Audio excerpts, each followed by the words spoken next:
여야를 막론한 증세 요구를 두고 국민에 대한 배신이라고 비난했던 박근혜 대통령.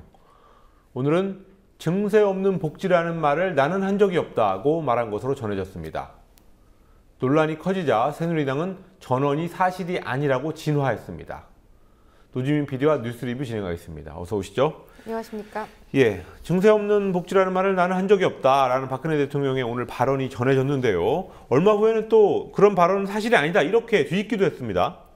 네, 증세 없는 복지. 지난 18대 대선 토론회 이후 박근혜 정부의 표어처럼 여겨져 온 말인데요. 예. 대통령과 당 지도부 간 회동을 마친 원유철 새누리당 정책위 의장이 대통령은 한 번도 증세 없는 복지를 자기 입으로 말한 적이 없다고 말했다라고 밝혔습니다. 이 말이 나오고 진위 여부를 묻는 기자들에게 2번이나 거듭 확인했다고 합니다. 하지만 이 발언이 공개되면서 대통령을 향해서 대선 공약을 뒤집나 이런 비판 여론이 들끓었고요. 1시간여 만에 유승민 대표가 그런 말을 한 것은 없었다라면서 진화에 나섰습니다. 그 뒤에는 원유철 정책위의장 역시 잘못 전달한 것 같다라고 번복했습니다. 예, 박근혜 대통령이 어제는 증세는 없다라는 의사를 또 확고히 하지 않았습니까? 네, 어제 청와대 수석비서관회의에서 박 대통령은 세금 부담이 국민에 대한 배신이라고 말했습니다. 바로 다음 날인 오늘 이렇게 증세 없는 복지를 주장하지 않았다, 유체이탈식 발언을 한 것으로 전해지면서 파문은 더 커진 건데요. 청와대는 발언의 진위 여부에 대한 입장을 밝히지 않고 있습니다. 예, 어쨌든 어제 그 증세는 없다는 발언, 여기에 대한 비판도 불붙고 있는 그런 상황 아닙니까? 예, 문재인 대표는 박 대통령을 박 대통령을 향해서 이중의 배신이라고 비판했습니다. 오늘 서울시 마포구에서 진행된 셀러리맨들과의 타운홀 미팅 행사에서 한 말인데요. 문 대표가 한 말을 좀 보시겠습니다. 13월에 세금 폭탄은 증세가 아니었던가라고 반문하면서 증세를 해놓고 대통령은 증세를 막아내고 있는 것처럼 말한다. 대기업들에 해줬던 법인세 특혜는 바로잡지 않으면서 이것이야말로 이중의 배신이 아니냐라고 지적한 겁니다. 예, 그런 가운데 작년도 세금 수입 부족을 보여주는 통계가 공개가 됐습니다. 어느 정도가 부족했습니까? 네, 자그마치 11조 원이 부족했습니다. 세입 결손은 지난 2012년부터 3년간 이어지고 있는데요. 이 부분은 잠시 뒤에 구체적으로 설명드리겠고요. 예. 우선 올해 발생한 사상 최악의 세수 펑크, 어느 정도인지 기획재정부의 발표 내용 보시겠습니다. 네, 우선 지난해 예산은 309조 7천억 원이었는데 세입, 실제로 걷어들인 세금은 298조 7천억 원에 그쳤습니다. 즉 지난해 나라 살림은 11조가량 적자였습니다. 앞서 말씀드린 대로 세입 결손 현상은 3년째 이어지고 있고 규모도 배로 불어나는 추세입니다. 지난 2012년 2조 8천억 원 적자를 본 데 이어서 2013년에는 적자 규모가 3배 이상 늘어난 8조 5천억 원에 달했습니다. 지난 1998년 외환위기 당시의 세입 결손이 8조 6천억 원이었는데 거의 비슷한 수준이었습니다. 예. 그리고 지난해에는 세입 결손분이 처음으로 10조 원대까지 뛰어올랐습니다. 불과 3년 만에 예산에 뚫린 구멍이 5배 가까이 커졌습니다. 예, 이렇게 세입 결손이 커지고 있는 이유에 대해서 기획재정부가 설명을 일단 내놨군요.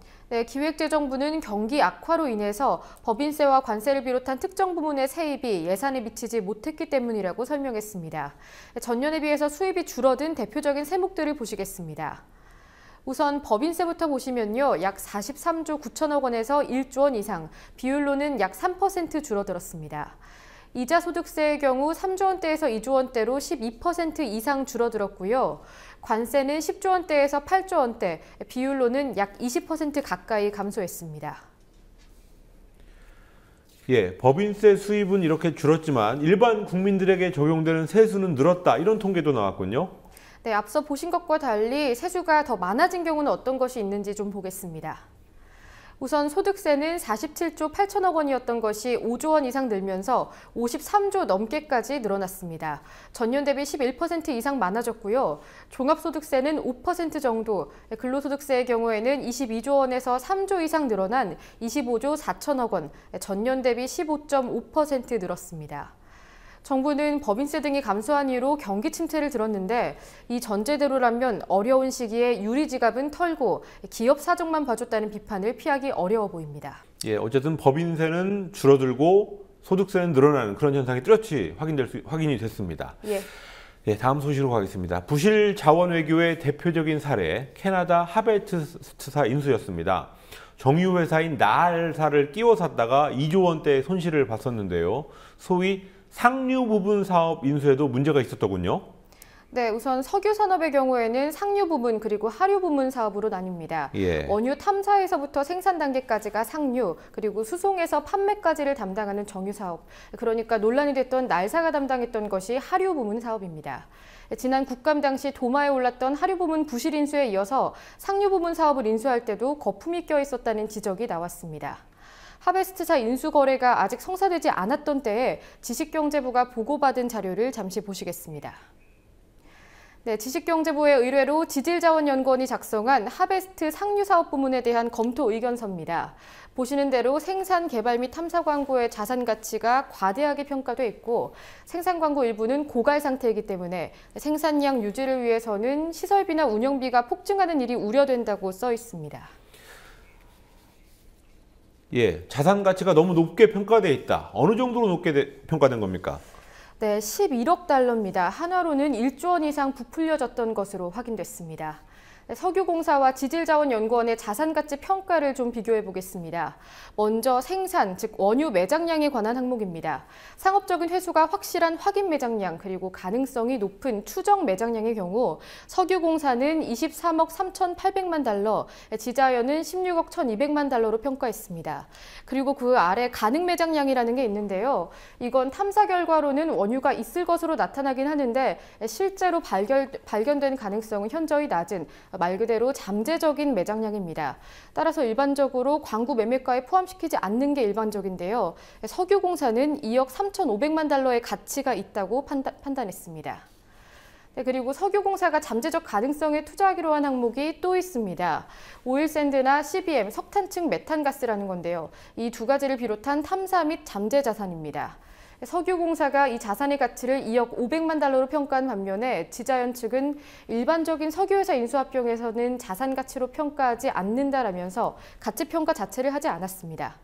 네, 결과적으로 석유공사의 인수 가격은 27억 7,800만 달러, 16억 1,200만 달러라는 지자연의 평가보다 11억 달러 이상, 한화로는 1조 원 이상이 과대평가된 셈입니다. 예, 이런 과대평가됐다는 사실이 계약이 네. 끝나기 전에 확인이 된 겁니까? 네, 의견서가 지경부에 제출된 시점이 2009년 12월이니까요. 예. 네, 석유공사와 하베스트 간의 인수계약이 체결된 지 2달 뒤입니다. 예. 네, 하지만 거래가 완전히 성사되기 전까지는 그래도 여유가 있었습니다. 2009년 12월 한 달간의 하베스트사 인수거래 성사 과정입니다. 석유공사는 9일 지식경제부에 하베스트 인수건을 신고합니다. 그리고 지경부는 바로 다음 날 지질자원연구원 측에 타당성 검토를 의뢰했고요. 그리고 16일 지자연은 석유공사의 자산 가치, 그러니까 인수 가격이 과대평가됐다는 의견서를 지경부에 제출했습니다. 하지만 지경부는 아무런 조치를 취하지 않았고요.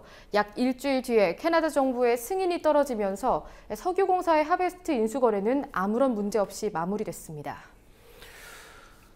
예, 이런 문제를 관가한 데 대해서 어떻게 책임을 물을 소지가 지금 있는 겁니까? 네, 오늘 문제를 제기한 최민희 의원은 최경환 당시 지식경제부 장관의 직무유기를 지적했습니다.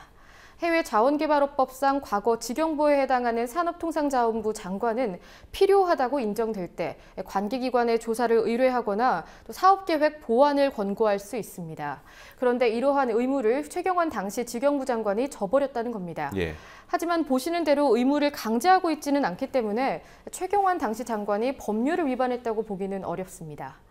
최민희 의원은 관련 법률의 개정을 촉구하는 한편 강영원 전 석유공사 사장과 최경환 당시 지경부 장관 그리고 이명박 전 대통령이 국고손실 책임을 져야 한다고 주장했습니다. 예, 뉴스 리뷰 노주민 PD였습니다. 수고하셨습니다.